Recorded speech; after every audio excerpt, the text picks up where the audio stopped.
Là, je fais une courte présentation, mais si vous êtes curieux, puis je vous invite à être curieux, je vous invite fortement à aller voir sa bio dans le programme de l'événement. C'est fascinant de voir son travail. Daina Proctor, son titre, elle est Security Threat Manager Associate Partner at IBM. Good morning. And well, if I take 2 seconds to present her, well, maybe 10 or 20 seconds. Daina Proctor recently was named, and that's why I want to mention it this morning, she was named one of the Canada's top 20 women in cybersecurity. She's one of them, high in the sky, one of the top one in Canada. And she's the Canadian lead for IBM Security Intelligence and Threat Management and Practice. And this morning, she's here to present the opening speech.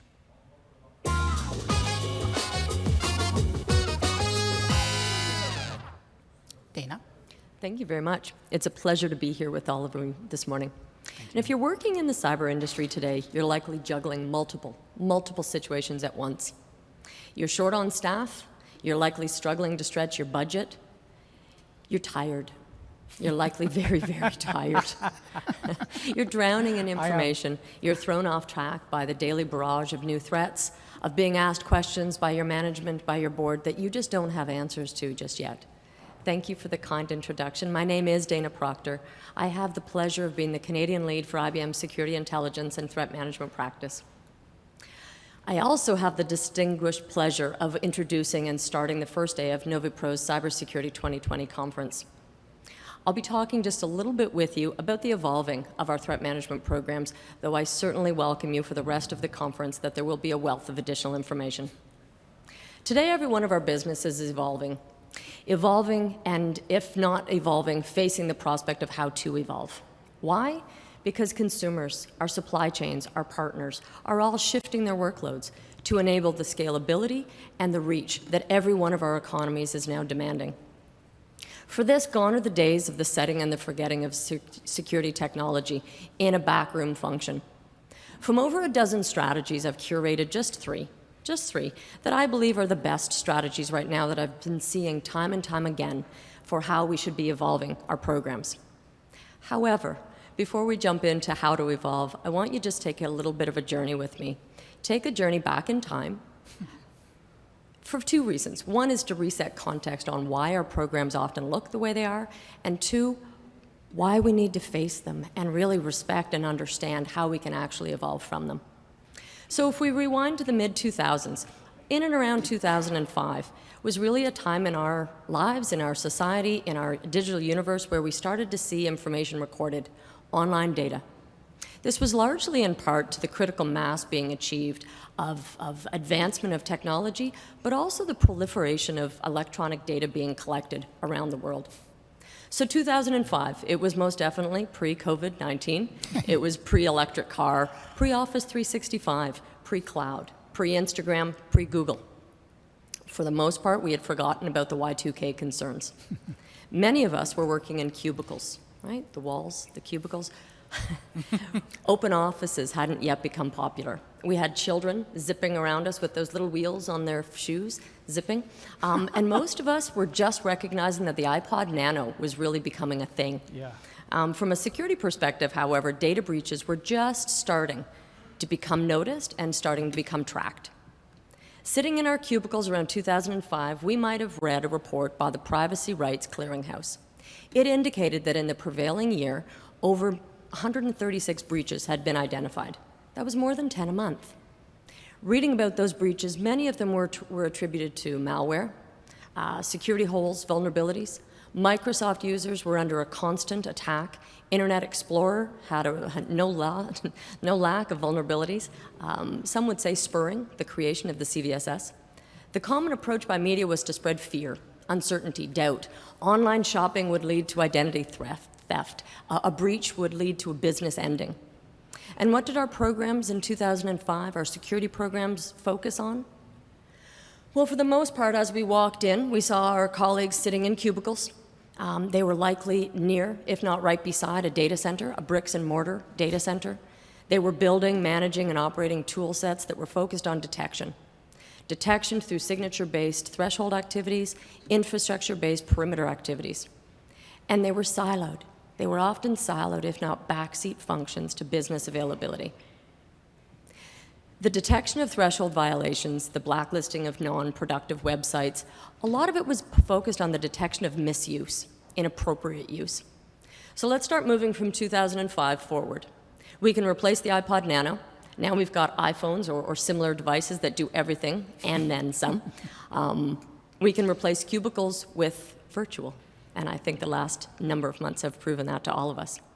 GDPR has replaced the EU, DPEA, ISO standards, NIST framework are now commonplace across the world globe. Security policies and privacy policies have been created, if not also evolved. Yet we also know that over the last 15 years, we've had more than 4,500 publicly known breaches. That alone is over 25 breaches a month. Different breach reports will give slightly different numbers, but really the trending is the same, that breaches are on the rise. So if data breaches can be used as a measurement of our security program's efficacy, it would kind of indicate that we're not doing very well. Perhaps the increase, however, instead in the number of breaches can be seen more that it's a natural reaction to the expansion in our digital universe. Everyone, likely yourself included, as well as your organizations, have increased your digitization of our workloads, our activities, and our ecosystems. In 1 year, from 2019 to 2020 alone, there was a 44% increase in our digital universe, expanding our threat landscape exponentially, and with it the breadth of the target of attack surface. Is that why we've had more breaches? That our security programs that we created, we implemented in 2005, are still sufficient? That breaches are more attributed to the threat landscape expansion? There's more breaches because there's more to attack. Is that it? I don't think so. I don't think so at all. In many ways, the adoption of cloud, the adoption of microservice architectures, the adoption of security as a service elements have absolutely allowed us to evolve and digitize our universe, but they've actually decreased our threat posture, mostly because of the fact of people like yourselves, because you have taken the security controls with them. So why did I go back in time? Why did I take a look back? Well, I thought it was really important to first go back to my first remarks of, we're all probably pretty tired. We have too many competing priorities on our desks. We're drowning in a sea of information. We're understaffed. And why are we experiencing those? Well, often because today's programs still have to deal with everything that we had in 2005 and then some. We also have to evolve. We're being asked, how are we going to do more while still maintaining existing? Those tool set elements have expanded significantly. The feature sets and the capabilities are exponentially increasing on a daily basis. So that exactly is enabling a lot of our industry. The majority, however, still foundationally, when we look at them, are focused on the detection of thresholds being exceeded, alerts being generated. We have limited resources, and we continuously send them things of, we found something. Found something here too. Great. And we wonder why they're tired. We can't turn off the detection. That's not an option to just stop the alerts from happening. So now we'll get to the juicy bits. So how do we actually evolve from this situation? Our threat management programs need to enable our legacy, maintain our legacy, but also enable the digital universe that we know and we want to grow. Detection remains a key part of our NIST framework. It must be an integral part. So how do we move forward? I mentioned earlier that I consider myself a curator for you today. In the limited time, I'll be presenting and sharing with you 3 insights, but the Nova Pro Conference, the Cyber 2020, will certainly provide you a lot more insights. I'm going to share with you a situation that I had just a little bit ago because I think it illustrates, and it's easier through story to illustrate than just simply talking. What I'd like each one of you to do is see if you can pick out the 3 strategies while I mention the situation. Okay. The company I was working for had a multinational operation, which meant multiple compliance requirements that spanned across various ecosystem providers. At a high level, they were desktop, network, and application. They had a corporate security team that was co-located at their headquarters, not with their data centers, not with any of their providers. They had recently launched a cloud-based online application for one of their very key supply chain applications. which had upon going live, this is key, was actually responsible for about 85% of the revenue generation. So supply chain application responsible for 85% of the revenue generation. You know where this is going. The application pulled data from various data sets. Some remained on mainframe. A few recently were created in new cloud environments, and other local data sets were owned by joint venture partners. Soon after I started working with them, they experienced an outage with that application. You saw that coming. But unfortunately, they just didn't know why, and they didn't understand the outage cause for quite a time. The customer support team initially spent time on a major incident coordinated WebEx and phone calls, looking at tickets, troubleshooting network connectivity with their network suppliers, as well as the dataset owners, who then redirected them to the application development teams, who then sent them back to the various network support teams. The ping-ponging over the phone calls added tension with every single one. At a time, there was a seemingly erratic response going on. Tensions rose, anxieties rose, and with every call from a board member or from management, let's just say voices were not pleasant. Around the 1 hour mark, they finally understood. We understood what the challenge was. We understood how we were going to fix, and the relief was genuinely palpable. People breathed a big sigh, and they said, okay, we now understand what is needed to be resolved. A corrupt database was being restored, and a nuisance SYN flood attack on part of the network was actually going to be redirected, if not already. By resolving these items, the application would soon resume regular operations. Phew. The relief, however, was short-lived, as next became the realization that the exfiltration of data had been identified, however not yet responded to during the outage of the application. So I'm going to pause there, because perhaps you've picked up more than a few, but at least hopefully 3 strategies that this company was missing. Now, many of you, while thinking and hearing of this story, may scoff a little bit at the inability to restore and reconstruct a corrupt database, or redirect a DOS attack, or to detect an IOC, an indication of compromise, or a data exfil. However, the key revenue growth application for this multinational organization of considerable security maturity was not brought down. It wasn't brought to its knees from an inability to detect the issues. Their tool sets did as designed. They found that there was a problem. They actually found root cause fairly quickly.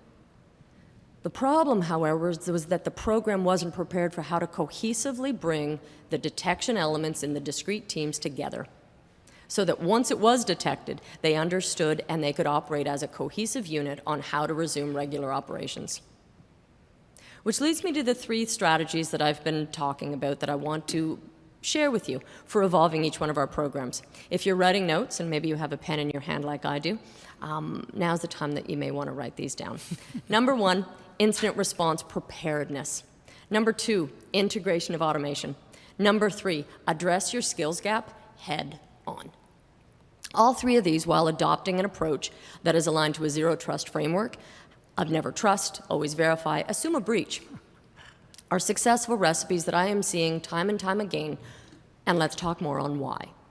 Incident response preparedness, and I'm going to emphasize the preparedness here. I think of it as a bit of an iceberg term where the incident response at the top of what we see takes an absolute wealth and breadth of content underneath to be accomplished. Many of today's security programs, and you may recognize this in yourself, have no documentation. They have no supporting documentation to enable them. Many of them rely on human, and you're nodding, so I see that, exclusively rely on human knowledge, almost a tribal awareness of how our business works. A well-defined, documented, tested incident response plan is understood as foundational, but the reality is most organizations, if not all, do not test it enough such that in their major incident they are successful. In the example I just gave, the organization was left in a response mode. Some would argue why on earth that security team was focused on an application outage as opposed to security concerns. But they were all focused on fixing something. This was exacerbated by the fact that they were remote to each other. They had to solve during a time of crisis. During a time of outage, though, is just not the time to learn who an administrator is, who an asset owner is, who is empowered to make a decision. Sorry, I'm hearing a bit of echo. Those of you who identified with my first remarks of maybe being tired, facing too many challenges, this is often why, isn't it? Your tactical teams are solving instead of doing and executing. Nuance is missing from playbooks, run books not existing, design documentation not being up to date, integral parties to workflows not being known, a lack of coordination or even prioritization of incidents. So today, when you return to work, or tomorrow after the conference concludes, start baselining your activities for incident response. Identify who your stakeholders are, validate with them, track them. Six Sigma guidance says that a sampling of 30 is sufficient to establish a trend. If your IR trend is being measured in days or weeks, we have some work to do, my friend. And the lineup of information during the conference today and tomorrow will help you a lot. If IR preparedness is still not something that resonates with you, or perhaps the culture within the organization sees it more as a nice-to-have or an administrative activity, many do, don't take my word for it. The Poneman Cost of Breach report recently said there was one item, that would absolutely be seen as reducing the cost of breach, and that was incident response preparedness. With the cost of breach being estimated at $4.5 billion, that's with a B, billion dollars, each one of us needs to be motivated to reduce that number. Okay. Second strategy, integration of automation. And I'm going to read this out. Security automation, by definition, is the machine-based execution of security actions with the power to programmatically detect, investigate, remediate cyber threats by identifying incoming threats, triaging and prioritizing alerts as they emerge, then responding them in a timely fashion. Let me say that again a little bit more condensed. Machine-based execution of security actions across the full life cycle. The full life cycle automated. Configured well, security automation removes that mandralic, that labor-intensive, that repetitive aspect of security analysis, thereby removing the inconsistencies inherent in an exclusively human-augmented response approach, as well as speeding up the activity. In the client example I gave, I talked about the response team who were independently choosing not only what to address, but what to analyze themselves. And they chose to redirect their human-augmented efforts exclusively to one aspect, which was restoring the supply chain application. Had a level of automation been in place, their security analysis and integration points across multiple workflows at one time would have been replaced. It would have been replaced with consistent, if not real-time, pre-established integrated aspects. Those detections would have triggered responses. Say that again. Detection would have triggered responses, if not also triggered and enabled containment. So automation with the right tool sets, such as SIM, QRadar, Resilient, IBM, SOAR, all enabled through Ansible, will enable your quicker incident IOC, your indication of compromise detection, faster response.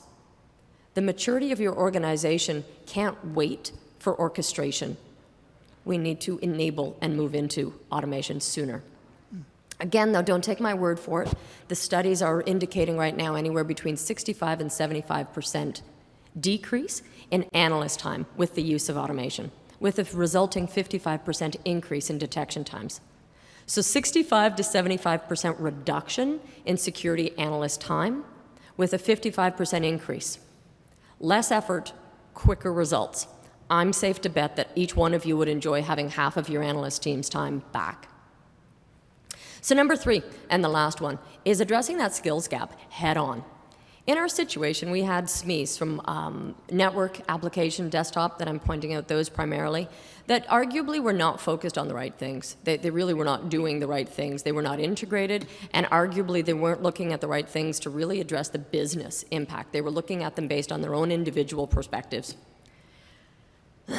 Clearly also the security team that identified the exfil of data did not, or they failed to identify it to the right people so that they could take actionable activity.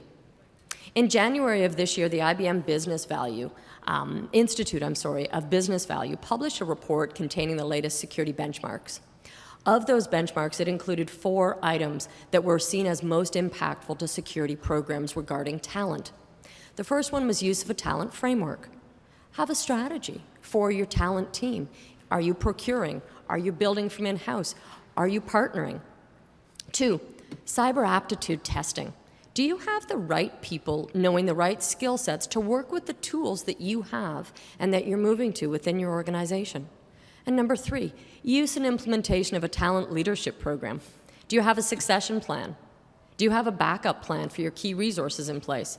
Do you have career paths for all of your members, which ensures that maintainability?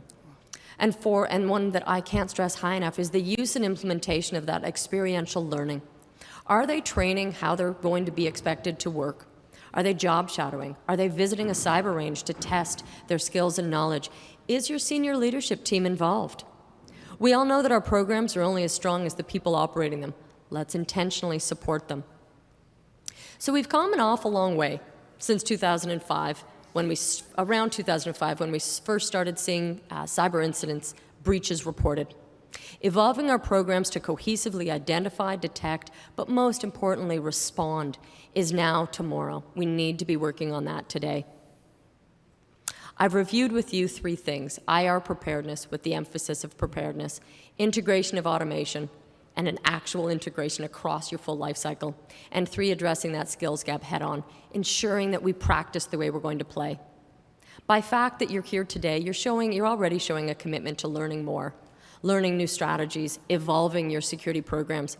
I encourage all of you to embrace the opportunity that NovaPro has brought for us together and actively bring learnings back into your businesses. Implement the learnings you take away.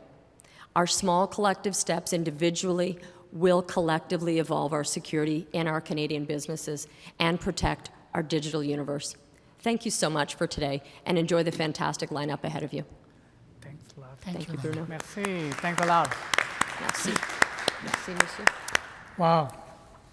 So much information and good information to keep in mind. I did a lot of writing. Did you write? Thank you.